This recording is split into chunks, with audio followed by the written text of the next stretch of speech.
Welcome to this latest beachside spectacular from All for Unity with me, George Galloway. We've been coast to coast over and over again throughout the South Scotland constituency in this election campaign like no other, and which comes to an end on Thursday. Thank you very much, all of you who have come. This is definitely our biggest crowd of the election campaign. I'm not sure if it's even legal. It's so significant, but mainly it's my fellow candidates, Doc Halliday, who's with me on the South Scotland list, Christian McNeil, David Griffiths.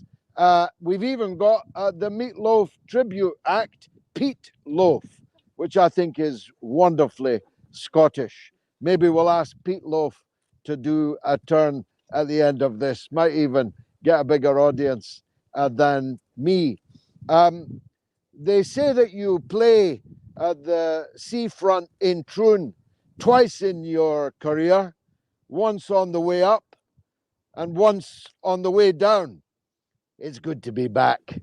Actually, I'm hoping that I'm not on the way down, but whether I am or whether I'm not, I'm extremely happy to be back in Troon for lots of reasons. First of all, it's exquisitely beautiful, and when it's possible to do so without Nicola Sturgeon warning you not to go into the cafes or bars, I ask everyone in Britain to visit Scotland and to visit this jewel of Troon. But partly also because the very first election I ever won was in Troon. I'm not making that up. At the Labour conference in 1975, at the age of 21, I was elected for the first time to the Labour Party's Scottish Executive Committee. After a recount, I hope there's no recounts on Thursday. There had to be a reballot, actually, because it was a dead heat. And I then defeated my late friend, Gerald O'Brien, in the runoff.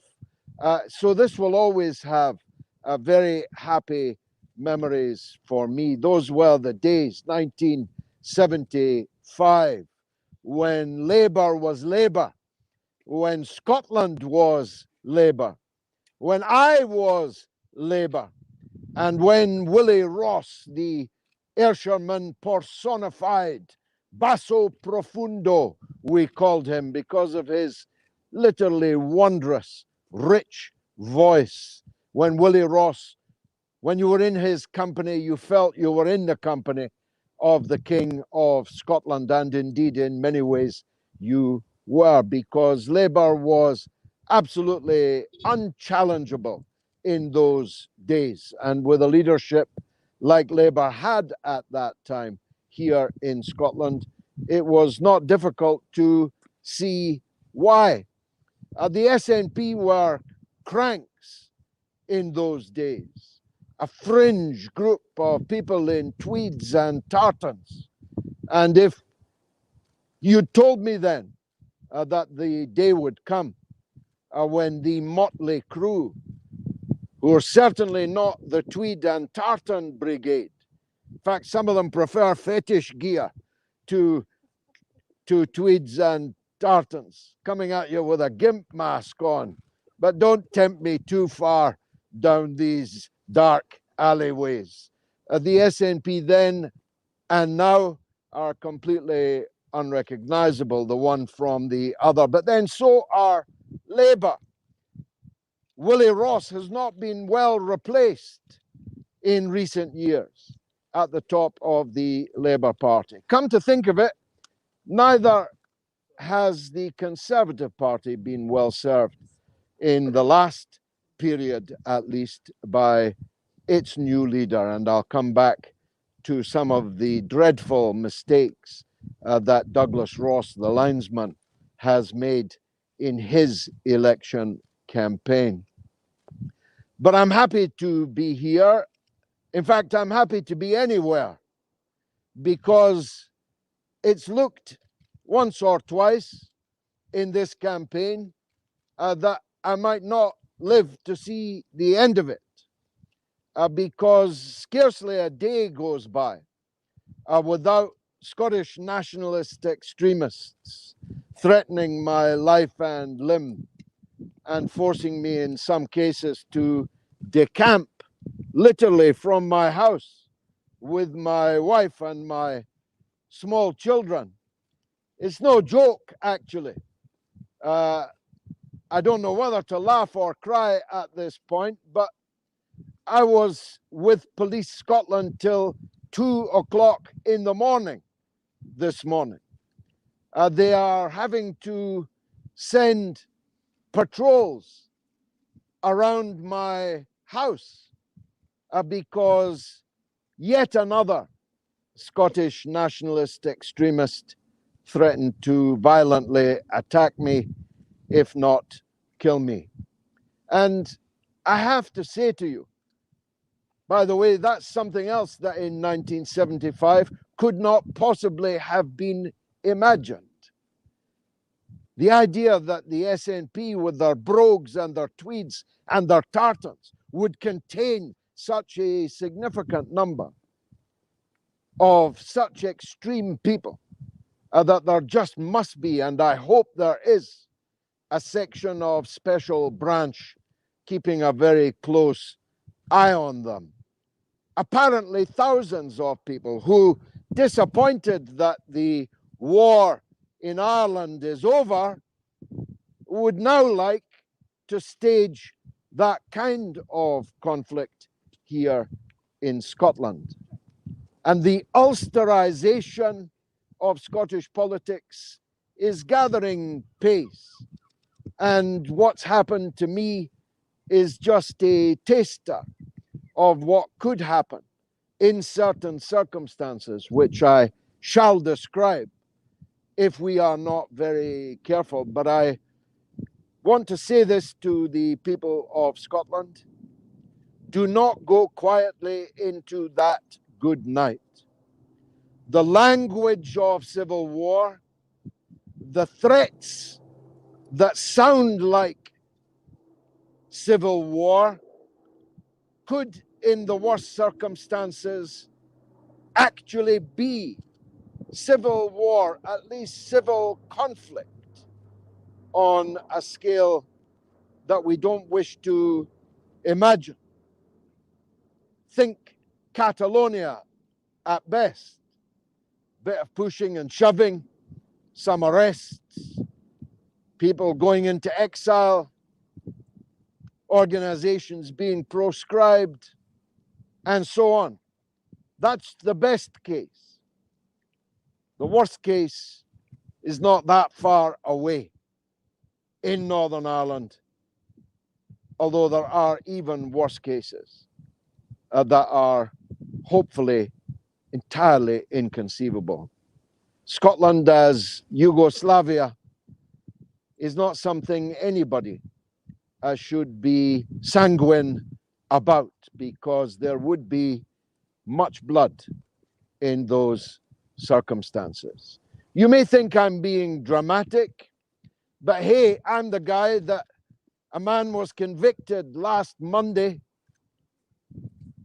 for 3 times in public, in his own name, saying he was going to put a bullet in my head. An ex-soldier of 63 years old. Not just my head, Douglas Ross's head, the leader of the Conservative Party in Scotland. Lord Michael Forsyth, the former Secretary of State for Scotland, he was going to put a bullet in his head also. So forgive me if I am anxious about the state of Scottish politics, and that's before Thursday and the results next weekend. I'm anxious about it because I know, after a long life in politics, that this kind of thing is where nationalism ends.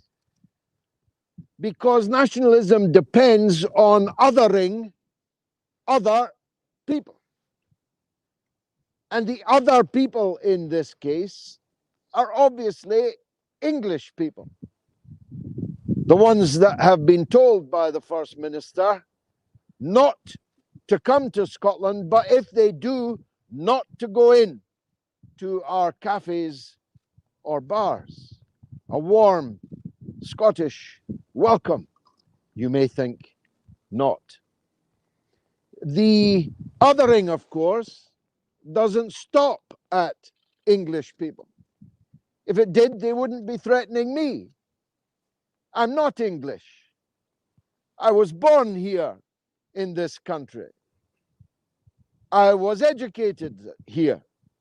I represented here in the Westminster Parliament for some years and might have gone on doing so if Tony Blair had not expelled me from the Labour Party and then abolished my constituency just in case. I'm not English, but I'm othered too. I'm othered because I am held by the nationalist extremists to be, in their Irish kind of talk, a Brit nat. Ugly word, ugly idea.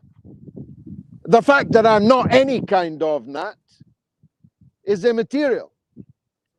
The fact that if a Brit nat is bad, why is a Scot nat good, is a question of logic they never explore. I'm against the breakup of Britain, not because I'm a Brit nat, because I'm not. I'm against the breakup of Britain for two reasons. The first one is very easily stated. Because the Scottish people voted against breaking up Britain, just historically speaking, a heartbeat ago, in what was supposed to be a once-in-a-lifetime referendum that everyone signed they would respect the result. Sometimes they said once in a generation, but it was only 7 years ago, which is not even the generation of a domestic rabbit. So that's the first reason why I'm against the breakup of Britain. But the second reason is, I think it would be bad for Scotland. I think it would be bad for the people of Scotland. It would be bad for Britain, yes, of course. And that's why some of these people support it. Not because they love Scotland, but because they hate Britain.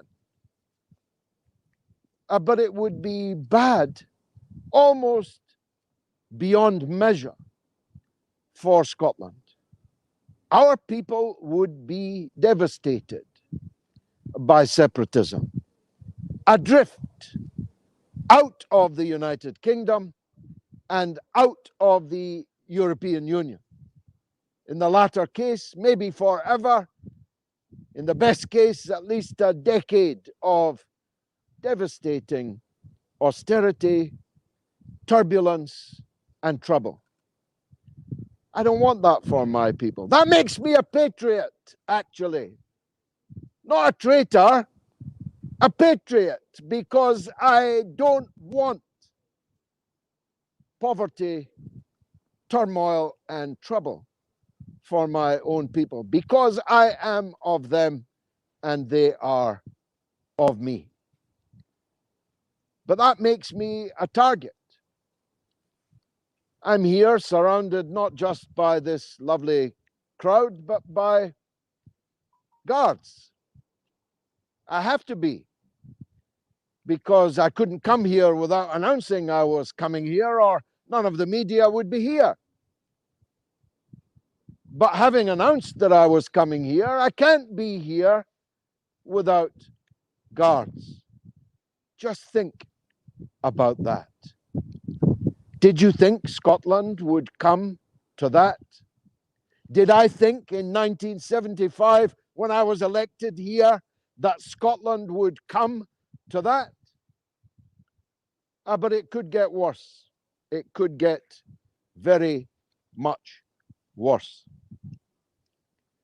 If the SNP, despite their record of almost unparalleled failure, were to be returned to office on Thursday, first of all, that would be a democratic monstrosity, because they've called this election like no other, but for most of it, completely prohibited the rest of us from campaigning, while the First Minister, live on television, every single day, was able to, under the guise of coronavirus briefings, proselytize for her real purpose, which is, as always, separatism and breaking the country up.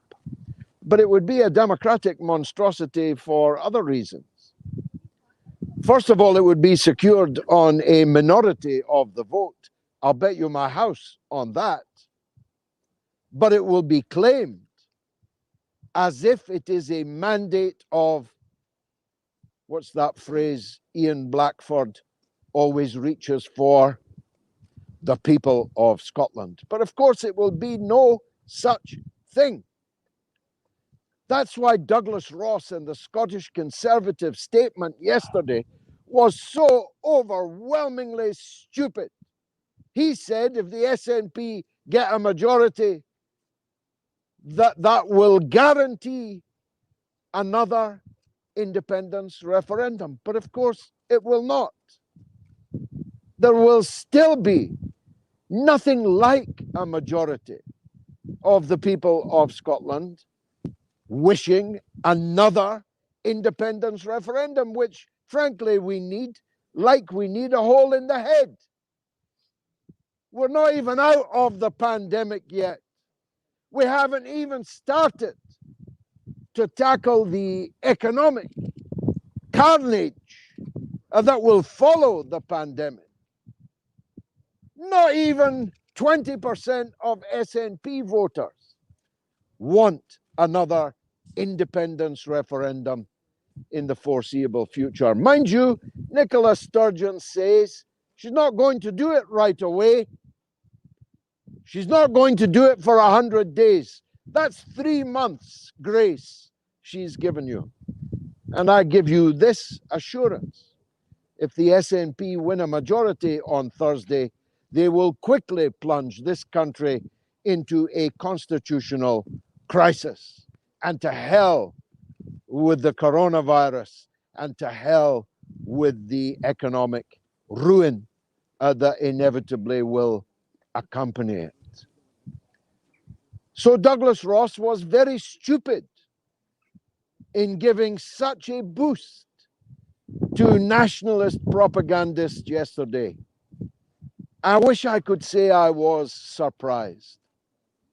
But the conduct of the Scottish Tory party, who don't even really seem to be conservatives to me, they seem to hate Boris Johnson and Rishi Sunak and his government as much as the SNP say that they hate them, even though they're quite keen on the half crown. They might hate the crown, but they love the half crown from London and from the Chancellor, Mr. Sunak. The conduct of this campaign by the old parties, we are proud to be a new party, actually only 3 months old on the register of parties in Scotland. The conduct of the old parties is what has really let Scotland down. Nationalists are nationalists. They'll always be like this. But the so-called opposition, or as my good friend Jamie Blackett calls them, appeasition, the conduct of the opposition in failing to agree to stand down in constituencies where they had no earthly chance of winning, but may very well assist the SNP in winning, is an historic disgrace that will never be forgiven. If Anas Sarwar doesn't beat Nicola Sturgeon in the south side of Glasgow, because the third placed Conservative and the fourth placed Liberal Democrat cost him the chance of defeating her, that will never be forgiven. If in Edinburgh Central, the next leader of the SNP, Agnes Robertson, gets in because the third placed Labour and the fourth placed Liberal Democrat get enough votes to allow the SNP to win on a minority of the vote, that too will be an historic, a disgrace. But there's still everything to play for, you know. Just because the parties failed to agree doesn't mean you can't do the job for them. You're the one with the vote, not them. You can go to the polls on Thursday and you can vote for the person best placed to defeat the SNP, even if you don't like them, even if you don't like their party, even if you have to hold your nose, you can do it. And I'm here to ask you to do it, however difficult you find it to be. I myself don't find it as difficult as I would have done in 1975, because Labour and the Conservatives are two cheeks of the same arse to me. I'm voting Conservative in my constituency because it's the Conservative or the SNP. Conservatives are for Christmas. Separatism is forever. So it's not that difficult for me, because the Labour guy is not really very much different to me from the Conservative. But if you want to supercharge that effect, if you want to super glue the union, then here's the way to do it. On the lilac or purple ballot paper, vote for the best placed anti-SNP candidate. And on the orange or peach colored ballot paper, vote for us, all for unity. We're third top on the ballot paper with our roundel, which looks somewhat like the mod roundel. There's one here, let me show you. That's what to look for. Look for that third top on every ballot paper in Scotland. Vote for All for Unity. And if you put me into the Holyrood Parliament, I'll tell you this, Nicola Sturgeon, her knees will turn to water. The last person she wants to see in Holyrood is me. That's why her supporters keep threatening to shoot me. Think about it. If you give me 8 members of the Scottish Parliament, maybe the balance of power in the Scottish Parliament, I promise you we'll change everything forever. We will save our Scotland, save our Britain. Now I'm joined, as people have been joining throughout the meeting, by the leader of our party, All for Unity, my running mate in South Scotland, former Major Jamie Blackett, a soldier, a farmer, a thinker, a writer, and his speeches are getting better and better and better throughout the campaign. So hang on and listen to him. Thank you very much for watching.